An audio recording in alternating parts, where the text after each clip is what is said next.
habe. Welcher Kasus, das sind die Fälle der deutschen Sprache, folgt auf die Präposition unweit im gehobenen Deutsch? Nicht im einfachen Alltagsdeutsch, sondern schon im gehobenen Deutsch. Und mein Satz, den ich für euch hier gemacht habe, ist: Das Hotel liegt unweit. Antwort A: den Park. Antwort B: der Park. Antwort C: des Parks. Antwort D: dem Park. Und noch einmal komplett. Das Hotel liegt unweit den Park. Das Hotel liegt unweit der Park. Na, ist das richtig, ihr Lieben? Oder die Antwort C: Das Hotel liegt unweit des Parks. Oder ist es die Antwort D: Das Hotel liegt unweit dem Park? Und liebe Freunde, jetzt, damit ihr euch überlegen könnt, was ist denn hier wohl richtig, gebe ich euch sehr gerne 10 Sekunden Zeit, um das nochmal zu überlegen. Kein einfaches Deutsch, gehobenes Deutsch. Das seht ihr schon, da ich diese Präposition gewählt habe, meine lieben Freunde. So sehen wir, dass wir uns auf einem anderen, Segment der deutschen Sprache befinden. Und, was habt ihr gesagt? A, B, C oder D? Laut vorgesagt? Sehr schön. Dann schauen wir uns die richtige Antwort an. Die richtige Antwort, die ihr sicherlich auch gewählt habt, ist die Antwort C. C wie Cäsar. Das Hotel liegt unweit des Parks. Schaut euch das an, wie wunderbar hier der Genitiv ausgedrückt wird. Sehr schön eingeleitet von der Präposition unweit. Und hier geht es dann sofort für den Artikel im Genitiv weiter und für das Nomen ebenfalls. Und das kann man daran sehen, dass wir uns hier mit den beiden Endungen des Artikels und des Nomens hier wirklich konform bewegen. Will sagen, der Artikel des zeigt auf den Genitiv als erstes und das ganze Mitmachen des Nomens, also die Endung s, bekommt das Nomen ebenfalls, Park, wäre es normalerweise, und hier haben wir des Parks und das zeigt uns ganz hervorragend an, wir befinden uns hier im Genitiv und das Ganze ist hier natürlich richtig eingeleitet von der Präposition, da wir hier eine lokale Präposition verwenden, weil diese Präposition uns von der Theorie und auch von der Praxis her sagen möchte, dass es sich um eine lokale, um eine Ortschaftspräposition handelt. Wir sagen damit, dass das Hotel, ich sag's mal einfach, in der Nähe des Parks liegt. Unweit des Parks verwenden wir in der gehobenen Sprache, in der gehobenen deutschen Sprache, und das ist dann sofort die Einleitung in den Genitiv, der ebenfalls sehr, sehr oft für die gehobene Sprache verwendet wird. Sehr schön, meine Lieben. Weiter geht's. Und unsere nächste Frage kommt jetzt. Wir suchen die Präposition und den Artikel für unseren folgenden Satz. Und wir haben hier den Satz: Das Bild hängt an, Antwort A, den Wand, oder ist es Antwort B, das Bild hängt an der Wand, oder lautet es, das Bild hängt an dem Wand? Könnte auch sein, ja? Oder ist es die Antwort D, das Bild hängt an die Wand? Welche hier der Auswahlmöglichkeiten ist denn wohl richtig, ihr Lieben? Und ja, ihr bekommt wieder 10 Sekunden Zeit, um euch hier zu orientieren und den Satz euch noch einmal laut vorzusagen und dann mit der richtigen Präposition inbegriffen. Also, ihr Lieben, wie könnte es denn wohl heißen? Dann schauen wir mal. Die Lösung ist hier bitte die Antwort B. B wie Bertha, wahrhaft. Das Bild hängt an der Wand. So wie das Bild hier hinter mir. Das Bild hängt an der Wand. So ist es denn richtig, jawohl. Und hier ist es, ihr seht es hier, es handelt sich um eine feste Position. Für gewöhnlich bleibt dieses Bild da hängen und verändert nicht im Nachhinein. Wie gesagt, für gewöhnlich nicht seine Position. Es bleibt da, weil dahinter 2 Nägel in der Wand sind. Eine feste Position. Und was ist dann, wenn ich eine feste Position habe und keine weitere Bewegung hier vermuten kann? Dann ist es natürlich der Kasus Dativ. Ich sage immer ganz gerne zu meinen Schülern, der faule Dativ, der sich so gar nicht bewegen mag, der ist hier richtig mit diesem Satz ausgedrückt, das Bild hängt an der Wand. So ist es richtig. Die Präposition gibt uns hier ebenfalls noch einmal den Schubs oder ich möchte bald sagen, den entscheidenden Hinweis darauf, dass wir uns direkt mit dem nächsten Nomen und dem Artikel dazu natürlich in dem Kasus Dativ befinden. Jawohl, so sieht's aus. Und wie ist es hier geschrieben? Es verlangt. Die Präposition verlangt den Dativ. Anders geht's nicht weiter. An der Wand hängt das Bild, an einem festen Ort, wahrhaft. So sieht's aus. Und das noch eben, und ihr könnt es sehen, wie es hier unten geschrieben steht. Es lautet im Nominativ im ersten Fall die Wand und wird im Dativ zu der Wand, an der Wand. Das ist dann Dativ. So sieht's aus, liebe Freunde. Weiter geht es. Die nächste Frage, die ich bitte für euch habe, ist, wir suchen den richtigen Artikel. Und einen Satz habe ich wiederum kreiert, damit ihr euch probieren könnt, welche Auswahlmöglichkeit ihr hier für richtig befindet. Ich sehe Hammer, Werkzeugkasten. Und dann haben wir wieder 4 Antwortmöglichkeiten und darin sind wieder jeweils der richtige Artikel und die richtige Präposition, die wir bitte vergeben müssen. Die erste Spalte ist der Artikel und die zweite Spalte hier ist die Präposition. Schaut euch an, Antwort A, ich sehe des Hammers im oder an Werkzeugkasten ist richtig. Ja? Das einmal, ich sehe des Hammer an Werkzeugkasten, ist das richtig? Oder ist es die Antwort B, ich sehe der Hammer zu Werkzeugkasten, ist das richtig? Oder ist es Antwort C, ich sehe dem Hammer bei Werkzeugkasten? Oder ist es die Antwort D, ich sehe den Hammer im Werkzeugkasten. Welche Auswahl ist richtig, ihr Lieben? Wir warten mal ab, was ihr euch bitte laut vorsagt für eine Lösung und vergleichen die gleich, ja? Die Lösung, wenn ihr gleich durch seid, dann schauen wir, was hier denn wirklich so ist. Richtig so, meine Lieben. Und, habt ihr euch laut vorgesagt? Das ist ganz hervorragend. Und die Lösung, ihr Lieben?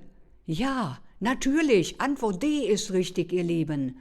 Und hier ist es so, dass es lautet, ich sehe den Hammer im Werkzeugkasten. Und das wird unsere lieben Männer hier erfreuen, wenn ich das so sage. So sieht's aus, ja? Ich sehe den Hammer im Werkzeugkasten. Und hier haben wir wiederum ein Verb, welches gleich auf einmal den Kasus Akkusativ verlangt, weil das Wort, das Verb sehen, das Ganze auslöst. Wenn ich sage, ich sehe etwas, dann muss ich dieses etwas ebenfalls auch benennen. Und deswegen steht es hier, das Verb sehen verlangt den Akkusativ, weil der Kasus Akkusativ immer ein Verb benötigt und ein direktes Akkusativobjekt ebenfalls. Also kann ich hier schon als erstes sagen, was sehe ich? Ich sehe den Hammer. Und schon bin ich komplett richtig im Akkusativ unterwegs, denn ich sehe das direkte Akkusativobjekt, den Hammer. Und weiter geht es. Dann haben wir von diesem Satz hier auch noch im Werkzeugkasten, das sage ich euch auch sehr gerne, und das Ganze ist natürlich hier, diese kleine Präposition im ist eine Verschmelzung aus einer Präposition in, ja, und dem Artikel, den wir hier für Werkzeugkasten normalerweise verwenden, und da würde es im Grundfall lauten Nominativ der Werkzeugkasten, und es wird hier durch die Präposition im Dativ zu dem Werkzeugkasten. Und schon habt ihr das Ganze aufgesplittet, die Verschmelzung im, die wir doch des Öfteren verwenden, ich möchte bald sagen, immer verwenden, als hier beide offenen Wörter, die Präposition und den Artikel einzeln, machen wir seltener in der deutschen Sprache, kann ich euch sagen. Im ist die Verschmelzung von in dem Werkzeugkasten. Wir sagen es aber, so sage ich, fast immer so, ich sehe den Hammer im Werkzeugkasten. Ja? Wenn ich allerdings gefragt werde, wo ist denn der Werkzeugkasten, dann würde ich zum Beispiel das Ganze so weit sagen, als dass ich dann sagen würde, ich sehe den Hammer in dem Werkzeugkasten. So kann ich sogar mit dem Finger noch drauf zeigen und diese Verschmelzung auflösen, um exakt da noch drauf zu zeigen und zu sagen, da, der Werkzeugkasten ist es, in dem Werkzeugkasten ist es. Oder wenn man mehrere hat, dann kann man das Ganze auch sehr schön sagen, dass man hier ausdrückt, ich sehe den Hammer in dem Werkzeugkasten. Genau, so ist es richtig. Weiter so, ihr Lieben, sensationell. Nächste Frage kommt. Welcher Kasus folgt auf die Präposition mit? Wenn ihr so eine Frage haben solltet und euch zum Beispiel auf Prüfungen vorbereitet oder auf Lehrstunden, wie auch immer, dann geht her und probiert das Ganze immer durch. Welche Sätze kann ich bilden mit Präposition mit? Eieiei, jetzt habe ich bestimmt schon 3-mal irgendetwas gesagt, wo die Präposition drin ist. Ja, gut. Und wir fragen uns, kann ich einen Satz, der generell mit der Präposition mit hier gemacht wird oder erstellt wird, im Nominativ ausdrücken, im Dativ ausdrücken, im Akkusativ ausdrücken oder kann ich den im Genitiv ausdrücken? Auf welchen Kasus passt diese Präposition mit? Und ihr bekommt natürlich wieder 10 Sekunden Zeit, meine lieben Freunde. Jawohl. Und macht euch bitte ganz analog Notizen. Analog heißt ein Blatt Papier, einen Stift und schreibt am besten mit, da man, wenn man sich etwas notiert, deutlich besser und mehr mitnehmen kann von diesen Videos. Und ihr habt dann hinterher ein schönes Dokument oder auch mehrere, gar ein kleines Heftchen angelegt, wo man dann auch nochmal zwischenzeitlich reinschauen kann, wenn man die deutsche Sprache lernen möchte oder sich auf eine Prüfung vorbereitet. Jetzt habt ihr mehr Sekunden Zeit gehabt. Das ist doch auch eine gute Sache. So, weiter geht es, ihr Lieben. Die Antwort B ist bitte richtig, ja? Ich gehe mit dir, ich komme zu dir.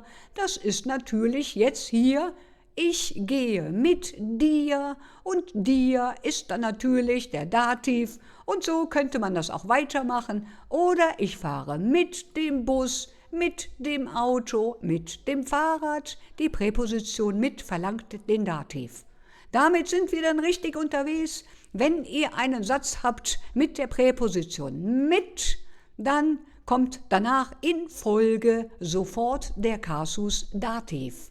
Das ist hier am besten. Und wir können, wie ich es heute Morgen schon notiert habe, denkt nur mal an die festen Ausdrücke mit mir, mit dir, kann ich noch hinzufügen. Und wie gesagt, mit dem Auto, mit dem Flugzeug, mit dem Fahrrad oder mit Sahne. Ja, das wäre jetzt nicht so, aber in der Tat, diese Präposition ist dafür, dass sie sofort den Dativ verlangt. Sehr schön, meine Lieben, auch richtig? Sehr schön. Dann geht es jetzt weiter.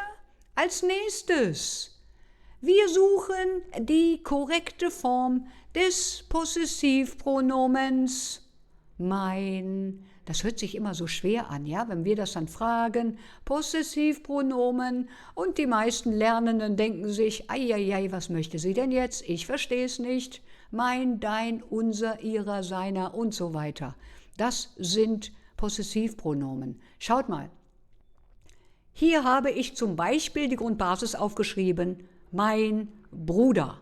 Das wäre jetzt einfach das Ganze im ersten Fall Nominativ, ganz einfach Grundform. Und hier in diesen Sätzen, wenn ich zum Beispiel habe mein Bruder, dann muss ich natürlich dieses auch weiterhin in diesem nächsten Satz verwenden. Und hier muss ich dann natürlich das Possessivpronomen mein verändern, damit es in den jeweiligen Fall hineinpasst und der Satzfluss hier so garantiert ist. Denn sonst, ich mache später einmal vor, ich möchte euch erst einmal gerne die richtige Lösung entlocken, meine lieben Freunde. Vielleicht wisst ihr es ja schon am Ende, ja? Wir schauen mal. Und danach helfe ich euch gerne, dass ich euch das eben kurz sage, was wir hier einfach mit dieser Grundbasis des Possessivpronomens hier so machen. Ja? Okay, also unser Satz ist, das ist das Haus Bruders. So, 4 Antwortmöglichkeiten. Ich setze mal jede ein, damit ihr schon hören könnt, ob das richtig ist. Manchmal langt das schon, ja? Euer Gehör ist dann schon sehr gut ausgebildet. Wenn ihr schon solche Videos wie dieses hier schaut, seid ihr schon sehr gut. Und das ist das Haus mein Bruders? Oder ist es, das ist das Haus meinen Bruders? Oder ist es, das ist das Haus meinem Bruders? Ist das richtig? Ja. Oder ist es, das ist das Haus meines Bruders? Na, was könnte es sein, ihr Lieben? Denkt kurz nach, 10 Sekunden, 10 Sekunden schenke ich euch, aber daran könnt ihr sehen, wenn ich mich verspreche, dass hier keine KI unterwegs ist. Ich spreche noch selber hier, genau, und das lasse ich mir auch nicht nehmen. So sieht's aus, ja? Ich bitte diese Versprecher zu entschuldigen, aber ich spreche hier als Mensch zu euch. So, sehr schön. Und, wie sieht's aus? Habt ihr es gefunden? Laut vorgesagt? Wir vergleichen jetzt, ja? Und die richtige Lösung ist hier die Antwort D wie Dora. So sieht es aus, jawohl. Das ist das Haus meines Bruders, liebe Freunde. So ist das richtig. Das ist das Haus meines Bruders. Und hier haben wir es schon wieder, ja? Ihr seht die Endungen von dem Possessivpronomen mein, hatten wir ganz zu Anfang, das ist das in der Grundform, mein Bruder. Und das wird hier, damit der Satz richtig funktioniert, im Genitiv ist es dann meines Bruders. Denn wenn ich machen würde, das, was ich eben schon gesagt habe, ich zeige euch das einmal, wenn ich sage, das ist das Haus mein Bruder, dann versteht man den Satz leider nicht mehr, sinngemäß ist das Ganze nicht mehr und die Satzstruktur ist auch kaputt. Das ist das Haus mein Bruder, das ist direkt bei mein Bruder eine kleine Schranke, da geht es nicht mehr so flüssig weiter und es ist auch leider Gottes grammatikalisch nicht richtig. Das ist das Haus meines Bruders. Und so darf man das bitte gerne sprechen und das reiht sich auch gerne hier in den Kasus Genitiv ein und ist dementsprechend besitzanzeigend, diese Aussage, ja, oder auch zugehörigkeitsanzeigend. In diesem Fall ist es eher der Besitz des Hauses. Und hier kann ich dann auch noch fragen, wenn ich gar nicht weiß, wie sieht es aus, welcher Kasus steckt dahinter, dann kann ich einfach hergehen und kann fragen, wessen Haus ist es? Meines Bruders. Und ihr seht, wenn ich diese Frage zur Fallfindung stelle, wessen Haus ist das? Und gebe dann zur Antwort meines Bruders, dann gebe ich genau diese Teile hier, die sich im Genitiv bewegen, auch richtig an. Meines Bruders Haus ist es. Könnte man dann andersrum zur Antwort noch geben. Und wir befinden uns hier ganz korrekt im Genitiv. Und ich darf euch bitte dazu aufmuntern, diesen Genitivfall des Öfteren bitte zu sprechen oder zu wiederholen, da ich das selber sehr, sehr schön finde, auch wenn wir Zugewanderte oder Lernende haben, die sich im gehobenen Deutsch ebenfalls schon artikulieren können. Das finde ich sehr, sehr schön und es erhält die Sprache. So sieht's aus. Weiter geht's, ihr Lieben. Und das nächste ist bitte: Ich habe euch 4 Sätze gemacht und möchte bitte von euch wissen, welcher dieser Sätze, nur ein einziger, ist richtig. Und die Sätze lauten: Antwort A: Ich helfe den Frau. Antwort A: Ich helfe der Frau. Antwort B: Was ist richtig? Ich helfe die Frau. Weiblich ist sie. Könnte das richtig sein? Oder ist es: Ich helfe das Frau? Welches ist richtig, ihr Lieben? 10 Sekunden bekommt ihr wieder von mir. Sehr, sehr gerne. Schaut's euch an, ist nicht so schwer. Sagt's euch laut vor und sagt es auch noch anderen Familienmitgliedern. Ihr dürft gerne diese Videos hier teilen, so dass andere Leute von eurer Familie, Freunden und Bekannten oder Deutschinteressierten ebenfalls hier diese Videos sehen können und auch meinen Kanal abonnieren. Und dann können wir gemeinsam die Reise in die deutsche Sprache antreten. Und ich mache es wirklich von Herzen gerne. Erstelle ich euch diese Videos, damit ich euch helfen kann. Ja? Gut, als nächstes bitte die richtige Antwort, die ihr hoffentlich gerade schon laut gesagt habt, ist die Antwort B. Liebe Freunde, die Antwort B ist richtig. Ja, die Frau ist weiblich und die ist der richtige Artikel vor dem Nomen Frau. Das ist aber in der Grundbasis so.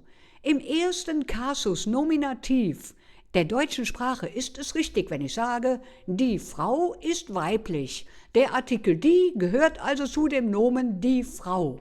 Aber wenn ich einen Satz bilde und habe das Verb hier helfe dabei oder helfen, das ist in der Grundform im Infinitiv, und möchte einen Satz hier bilden, dann bewege ich mich sofort im Dativ, im Kasus Dativ. Ich helfe dir, ich helfe mir, das ist genau das Gleiche. Und weiter, ich helfe ihr, das geht genauso weiter. Ich helfe ihm, das ist alles sofort mit diesem Verb ist das Dativ. Und jetzt kommt unsere Lösung, ich helfe der Frau. Dieser Artikel, der ja zuvor die Frau war, wird einfach nur für den jeweiligen Fall umgewandelt. Konjugiert nennen wir das. Umgewandelt, mehr ist es nicht. Hört sich auch wieder schrecklich fremd an, konjugiert. Er wird einfach nur für diesen Dativsatz passend gemacht, könnte man auch richtigerweise sagen. Wahrhaft, so ist es. Und wir haben hier einen typischen Dativsatz, den wir hier haben, durch das Verb helfen. Ich helfe. Und hier wird es natürlich ebenfalls unser Verb helfen, das hier in der Grundform steht, wird umgewandelt, dass ich das Ganze auch sagen kann für die erste Person. Und da sind wir ganz einfach, wir Deutschen, in der deutschen Sprache. Die erste Person bin ich. Ja, du bist die zweite Person, er, sie, es ist die dritte Person. Hier ist es so, dass wenn ich die erste Person, ich das aussage, dann wird aus dem Verb helfen in der Grundform ich helfe. Ja, so ist es richtig. So gehört es und so muss es sein und dann bewegen wir uns ganz sicher im Dativ. Weiter geht's, ihr Lieben. Sehr schön. Wenn ihr das bis hierher schon gekonnt habt, dann habt ihr jetzt schon meinen Respekt hier verdient. Schreibt es mir gerne unten in die Kommentare, ob euch irgendetwas zu schwer noch fiel oder was ihr für Probleme habt, wo ihr immer wieder hängen bleibt und ihr könnt es nicht und es ist immer wieder dasselbe. Dann schreibt es mir rein, ich helfe euch. Auch wenn ihr mit den Artikeln die, das oder so Probleme habt, die zu lernen, kriegen wir auch hin. Ja, ich helfe euch gerne. Ich habe viele Ideen, ich bin sehr kreativ. So, Antwort hier. Nächste. Welchen Kasus benutzt man bei einer Bewegung? Bei einer Bewegung von A nach B. Welcher Kasus ist dafür bekannt? Ja? Genitiv, Nominativ, Akkusativ oder Dativ? Was ist hier der bekannte Kasus für Bewegungen oder Richtungsänderungen, könnte man auch sagen. Und ihr habt wiederum 10 Sekunden Zeit, meine lieben Freunde. Macht mit, dann schafft ihr das alles. Ihr schafft garantiert auch, euch schön vorzubereiten für die nächste Prüfung. Ja, und dann seid ihr ganz weit vorne damit. Und könnt auch mit der deutschen Bevölkerung sprechen, wenn ihr denn in Deutschland bereits lebt und arbeiten wollt. Genau. Und was war die richtige Antwort, ihr Lieben? Wir schauen mal gerade. Die Lösung. Die Antwort C ist richtig. Akkusativ. Ja, aber natürlich. Es ist so, dass ich immer wieder sage, der Dativ ist unser fauler Dativ. Ja, ich sage das einfach, weil der Dativ, wenn in einem Satz keine Bewegung zu vermuten ist, dann ist es meistens der Dativ. Der Dativ ist ein Kasus, der es nicht gerne hat, wenn irgendeine Bewegung im Satz ausgedrückt wird.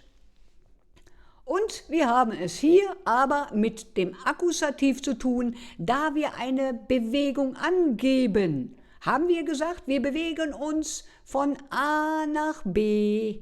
Und das ist natürlich der Akkusativ. Ja, aber natürlich, das ist unser agile Fall in der deutschen Sprache und damit haben wir hier natürlich den Akkusativ. Wunderbar. Und das ist einfach Dynamik und Richtungswechsel, ist einfach Dynamik, kann man so werten wie Bewegung oder Richtungswechsel oder Zielrichtungswechsel könnte man auch sagen, von A nach B gehen, ist dann in dem Fall hier exakt richtig Akkusativ. Und denkt an das Beispiel, ich gehe in den Wald. Ja, ich gehe erst dahin. Wenn ich so etwas sage, dann kündige ich damit eine Bewegung an und ich kündige eine Richtungsänderung an. Da ich ja sage, ich gehe von dem Punkt hier, Punkt A, nach Punkt B. Und das setzt natürlich eine Bewegung voraus. Und deswegen sind wir wieder im Akkusativ. So sieht's aus. Und das kann man nicht mit dem Dativ machen. Das geht nicht. So, hier steht's noch einmal. Hier findet ein Richtungswechsel von A nach B und eine Bewegung statt. Das lässt den Satz sofort vermuten, wenn ich sage, ich gehe in den Wald. Oder nur ganz kurz, ich lege den Stift auf den Tisch. Habe ich noch nicht gemacht, der liegt noch nicht da. Wenn ich aber sage, ich lege den Stift auf den Tisch, dann geht der Hörende, wenn ich das sage, davon aus, dass danach eine Bewegung folgt. Denn ich habe den Stift und lege den jetzt auf den Tisch. Das ist meine Bewegung. Und das ist Akkusativ. Ja? Sehr schön, ihr Lieben. Weiter geht's zur nächsten Frage. Welcher konjugierte, also umgewandelte Artikel ist hier richtig? Und wir haben einen kurzen Satz, den ihr bitte richtig vervollständigen solltet. Wir geben Kindern Schokolade. Und wir haben wieder 4 Antwortmöglichkeiten. Eine ist nur richtig und ich probiere alle aus. Wir geben der Kindern Schokolade oder wir geben dessen Kindern Schokolade Oder ist es die Antwort C, wir geben den Kindern Schokolade? Oder ist es die Antwort D, wir geben die Kindern Schokolade? Und wieder habt ihr etwas Zeit, ihr Lieben. 10 Sekunden, ganz einfach, ja? Achtung, Plural ist hier drin im Satz. Aufpassen, das ist nämlich etwas Besonderes. Es heißt, wenn es ein Kind ist, das Kind. Ja, erst einmal als Grundbasis. Danach heißt es dann in der Mehrzahl, wenn ich wenigstens 2 davon habe, also heißt es dann die Kinder. Das Kind, die Kinder, okay? Und wir kommen jetzt einfach mal mit diesem zusätzlichen Wissen zu unserer Antwort. Die Antwort C ist richtig, ihr Lieben. Natürlich, wir geben den Kindern Schokolade. Und warum sage ich immer so extrem genau Kindern? Aha, das ist nämlich genau so, dass es hier heißt, den Kindern, weil wir uns im Kasus Dativ bewegen, den Kindern. Schaut mal hier, die deutsche Sprache gibt euch hier auch noch eine kleine Hilfe. Auf so etwas muss man im Übrigen sowieso achten, dass man beim Nomen auf eine Endung, die dazugesetzt wird, unbedingt darauf achtet. Das sind meistens kleine Signale, die uns zeigen, welcher Kasus könnte es sein, welcher Fall könnte es sein. Und hier ist es ebenfalls, ja? Wir geben den Kindern.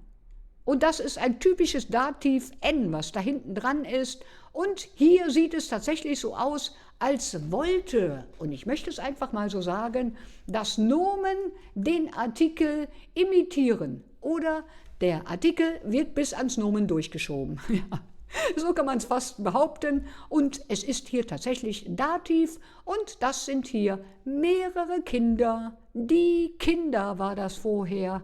Und im Dativ wird die Kinder zu den Kindern. Die Kinder, ohne N am Ende, zu den Kindern am Ende, ja, Dativ. Typisches Kennzeichen, ganz, ganz klassisch hier für eine Dativendung. Wahrhaft, so ist es. Und wir haben hier auch ebenfalls noch das Verb hier geben und das verlangt immer diese Satzstruktur, also diese Konstruktion des Satzes, der Satzbau, wie es hier ist. Den Kindern, Dativ Plural haben wir und wir haben den Artikel die Kinder zu den Kindern gemacht und wir haben die Endung N am Ende des Wortes Kinder. Mehrere den Kindern. So ist es richtig, das Kind, die Kinder und dann ist es im Dativ die den Kindern. Den Kindern, ist richtig. So, dann haben wir noch eine Kleinigkeit, die wir hier haben. Die Schokolade ist natürlich ebenfalls, und liebe Freunde, dafür ist die deutsche Sprache bekannt, dass wir so komplex unterwegs sind mit dieser Sprache. Schön viele Kasus da rein, damit man das ganz schwer lernen kann. Nein, aber mal im Ernst, hier sind 2 Kasus drin. Schokolade ist im Akkusativ hier. Und das haben wir hier, Schokolade, Akkusativ. Da die Schokolade ist, ist es hier einfach, was geben wir den Kindern? Wir geben Schokolade den Kindern. So, ich habe es nicht aufgeschrieben, aber ich sage es mal einfach so, ja? Der Akkusativ ist, wie gesagt, der Kasus, ich sagte es vorher schon einmal ganz kurz, ist der Kasus, der ein Verb benutzt und ein direktes Akkusativobjekt benutzt. Und wenn ich etwas gebe, dann muss ich etwas haben, was ich gebe. Und ich gebe hier mit meinem Verb das direkte Akkusativobjekt und ich gebe den Kindern Schokolade. Gebe Schokolade. Und das ist dann direkt ein Indiz oder auch zweimal das Signal. Das ist dann hier ein Akkusativkasus ist. Schokolade ist richtig. Im Übrigen möchte ich ganz klein dazufügen, dass der Akkusativ natürlich immer sehr gerne eine Bewegung hat und die möchte ich hier aber nur vermutenderweise sagen, da wenn ich jemandem etwas gebe, ist die Bewegung ja in diese Richtung. Ja? Ihr wisst, was ich meine. Es ist wieder eine kleine Bewegung in diesem Satz zu vermuten, wenn ich etwas jemandem gebe. Das ist obendrein auch noch weiterhin ein Indiz für den Kasus Akkusativ. Sehr schön, meine Lieben. Schreibt euch das auf, das ist unbedingt wichtig. Haltet das Video zwischenzeitlich an, lest euch sehr gerne durch. Ich will es gerne noch mal eben hochscrollen, damit ihr das auch abschreiben könnt oder Handyfoto machen, ich weiß nicht, wie auch immer, oder euch am besten notieren könnt. So möchte ich es gerne, das wäre am besten, weil dann kann man alles mitnehmen. Und jetzt zeige ich euch die Seite auch nochmal, jetzt Stopp drücken und dann könnt ihr prima laut vorlesen und ihr habt jede Menge Lesematerial, was im Übrigen in den Prüfungen auch gefragt wird. Aufpassen, nicht vergessen. Die meisten Prüflinge kommen daher, sind recht gut vorbereitet, aber beim Lesen, das ist dann immer nicht so toll, sag ich mal, ja? Und wenn sie es dann auch noch wieder rausgeben müssen, sie lesen es und müssen es dann auch noch aussprechen, daran hapert es öfter. Das kann ich euch sagen. Unbedingt laut durchlesen, diese Texte.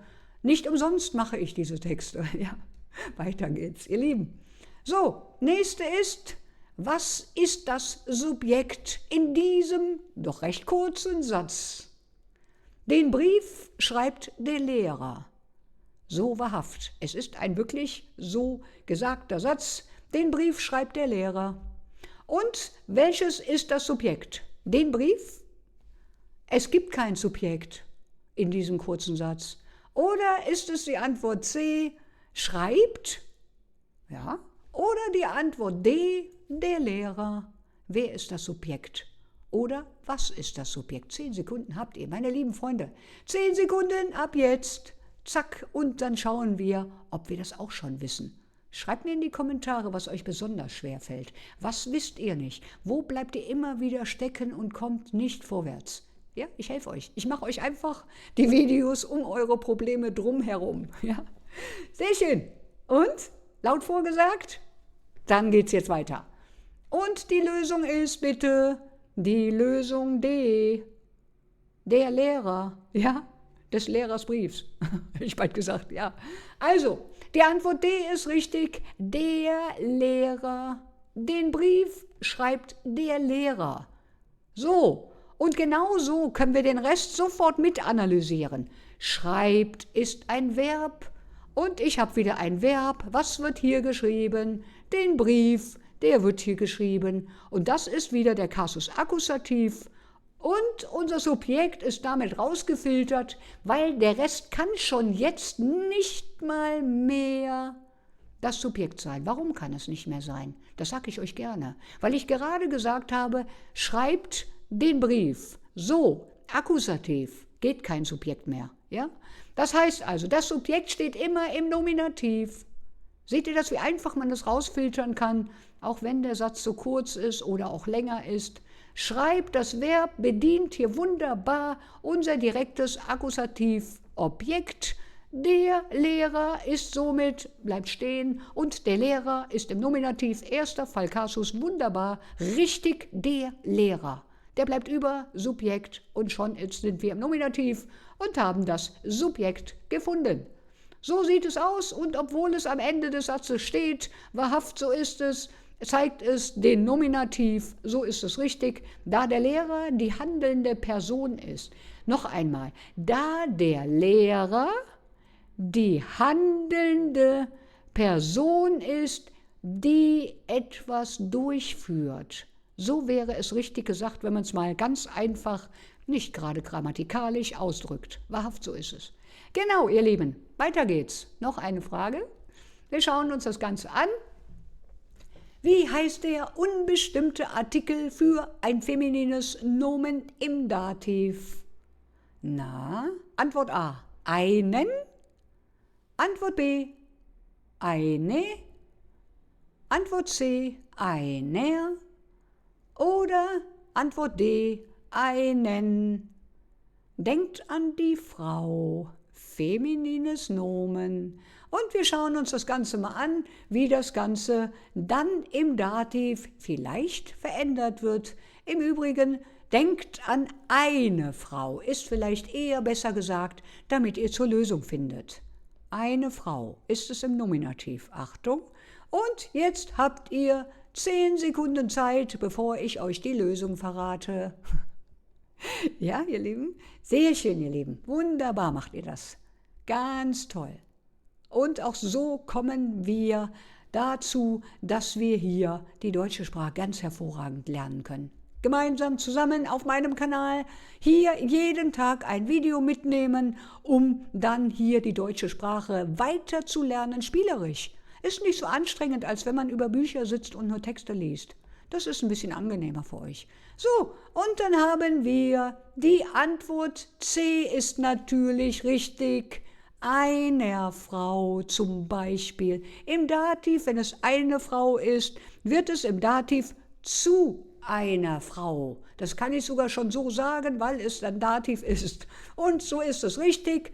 Eine Frau, Femininum, das ist einfach der weibliche Possessivartikel davor. Der weibliche Artikel ist richtiger im Femininum, also weiblich. Und die Form einer, dazu wird es dann im Dativ. So ist es richtig, so wollen wir es haben. Genau. Und weiter geht es. Zum nächsten. Welcher konjugierte, also umgewandelte Artikel fehlt hier? Konjugieren heißt einfach nur umwandeln, um dieses jeweilige, den Artikel oder Verb oder Adjektiv hier einfach umzuwandeln. Während Unterrichts darf man nicht essen. Was ist hier richtig als Lösung? Antwort A. Während den Unterrichts darf man nicht essen? Oder ist es die Antwort B, während der Unterrichts darf man nicht essen? Oder die Antwort C, während des Unterrichts darf man nicht essen? Oder ist es die Antwort D, während dem Unterrichts darf man nicht essen? So, was ist denn richtig? Sagt euch laut vor, damit wir alle hinterher wissen, ob ihr das bereits könnt und woran wir noch arbeiten sollten, weil das nicht unwichtig ist. So, 10 Sekunden, meine lieben Freunde, 10 Sekunden habt ihr wieder. Ist nicht lang, aber ich glaube, ihr schafft das. Ihr könnt das Video ja anhalten und dann überlegen. Guckt nicht vorher nach der Lösung, ja. Damit es für euch auch ein Lerneffekt ist oder ein Aha-Moment ist. Wenn ihr dann seht, ach, die Lösung ist ganz anders. Ja, ist immer besser, wenn man dann ganz kurz vielleicht sogar Stopp drückt, dann hat man ein paar Sekunden mehr und ihr seht, dass ich euch immer ganz tolle Sachen erzähle und ihr habt dann somit noch mehr Zeit gewonnen. Und weiter geht's, ihr Lieben. Die Antwort C wie Cäsar ist richtig, jawohl. C ist richtig und warum ist es so? Weil wir schon mit der Präposition während hier einsteigen in unseren Satz. Ohne überhaupt ein anderes Wort zu verwenden, verwenden wir gleich am Anfang die Präposition während. Und dann geht es nicht mehr anders. Ja? Während des Unterrichts darf man nicht essen. So ist es richtig. Die Präposition während regiert den Genitiv oder verlangt den Genitiv, könnte man auch sagen. Ja? Das ist wieder eine Sache, die wir hier haben. Ich kann mir zur Sicherheit noch eben, falls ich die Endung des Artikels und des Numens nicht erkenne, dass das jetzt Genitiv ist, was wahrscheinlich jeder kann, durch diese Endung S, ist es ja einfach zu sehen. Wenn ihr es aber nicht könntet, dann kann man fragen, wessen Zeit ist gemeint? Und dann kann man sagen, die Zeit des Unterrichts ist hier gemeint. Während des Unterrichts. So sieht es aus im Genitiv. Und ich finde immer, es hört sich ganz hervorragend an, wenn man auch die gehobene Sprache, die gehobene deutsche Sprache beherrscht. Ja, das sollten wir uns erhalten und nicht immer nur das Einfache lernen. So sieht's aus. So könnt ihr dann deutlich mehr und ihr könnt auch, ich möchte bald sagen, in anderen Berufen arbeiten, die vielleicht sogar etwas besser bezahlt werden. Ja? Weiter geht's, ihr Lieben. Und das ist heute unser Video gewesen, ihr Lieben. Ich hoffe, dass euch meine kleinen Versprecher hier im Video nicht stören. Wie gesagt, ich bin keine KI, ich bin ein Mensch hier tatsächlich. Und ich plane wieder, das möchte ich euch ganz kurz hier mit ans Video geben, für Sonntag wieder eine Stunde Livestream für euch, meine Lieben. Ich plane das, versprechen möchte ich es nicht, aber ich versuche darauf hinzuarbeiten, dass ich mir selber ein bisschen Zeit freischaufel, um euch weiterhin dann auch da Fragen zu stellen und euch auch gerne dann live bei euren Problemen helfe. Abonniert und liked. Abonniert diesen Kanal. Das ist jetzt sehr, sehr wichtig, damit wir noch mehr viele liebe Leute hier mitnehmen können. Und auch die ältere Generation, die Generation, die Zeit hat, die möchte ich gerne auch hier mit bei haben. Jawohl, ihr Älteren, ihr habt immer noch einen großen Vorteil. Wenn man denn schon in Rente ist, dann hat man den ganzen Tag Zeit zu lernen. Macht den Jugendlichen das vor, wie das Ganze funktioniert. Und wenn ihr denn in Deutschland gar sitzen solltet und noch immer kein Deutsch sprecht, dann kommt hier auf diese wunderbare Plattform auf meinen Kanal, abonnieren und macht jeden Tag ein Video mit. Ich garantiere euch, dass ihr hier was mitnehmt, dass ihr hier richtig schön was mitnehmen könnt. Ihr Lieben, ich wünsche euch einen wunderschönen Abend. Ich danke euch für das Zusehen meiner Videos und für die vielen Likes des anderen Videos von gestern. Das ist sehr schön. Vielen Dank, ganz herzlichen Dank. Und wir sehen uns morgen wieder zu einem neuen Video. Sehr, sehr gerne. Passt auf euch auf. Gehabt euch wohl. Und bis morgen, ihr Lieben. Auf Wiedersehen. Bis morgen.